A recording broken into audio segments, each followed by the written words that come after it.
This cute little caudex plant is known as Dioscorea elephantipes, and elephantipes generally means like elephant or elephant-like, and that is in relation to this little caudex right here, which this is a tiny one. This is probably started from seed because that's how you propagate these. These are generally seed plants and they're very easy to take from seed, so I've heard from some growers. But this will get like one of those big caudexes that have like these kind of serrations in the caudex. It looks like you know, when in the deserts, when like the clay starts to dry out, it has this kind of topography to it, which is really beautiful. And you can see some of the new leaves here, which are vining, and they will find the light. You can actually see that this one is growing towards the light. It's kind of like, excuse me, plant, do you know which way the light is? This one will tell you that it's growing a little bit more towards my southwest facing window, and I have this actually on my bookshelf. That has become kind of more of like my Hoya bookshelf because I have a lot of Hoyas there. But this one doesn't take up too much space because, again, these are kind of slow growers.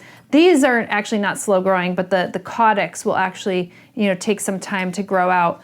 But this green leaf and the vines will actually start to grow quite a lot. This is actually native, I believe, to South Africa, if I'm not mistaken. Correct me if I'm wrong, because again, I'm just pulling these off the top of my head.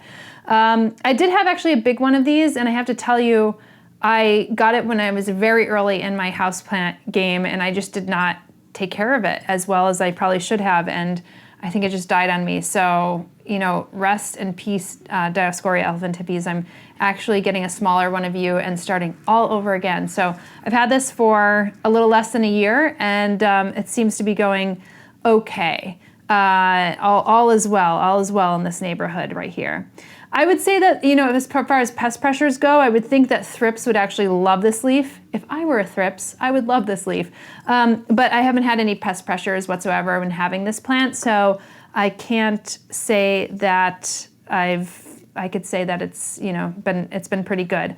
As far as fertilizing goes, my Caudiciforms, I'm pretty gentle on the fertilizer. So because this has a little bit more of a succulent stem, I would probably go with a 347 or 247 on this and not have to do it on as regular as usual. Now, when I first had my Dioscorea, it would drop its leaves. So, and that's kind of typical with some Caudiciforms, like oftentimes they're a little bit more deciduous and they have a dormancy period.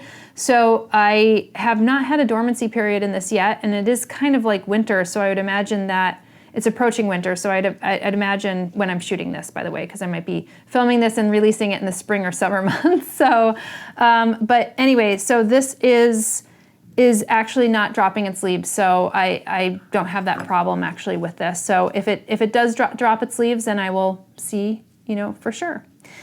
And growth structure, you know, I already kind of mentioned a little bit more of the growth structure. It has this caudex. It will get a large caudiciform. I mean, you kind of have to look at it up on the web because I don't have one to show you. But if you're curious, you could take a look at that. And like I said, if you want to propagate this thing, it's probably going to be done by seed.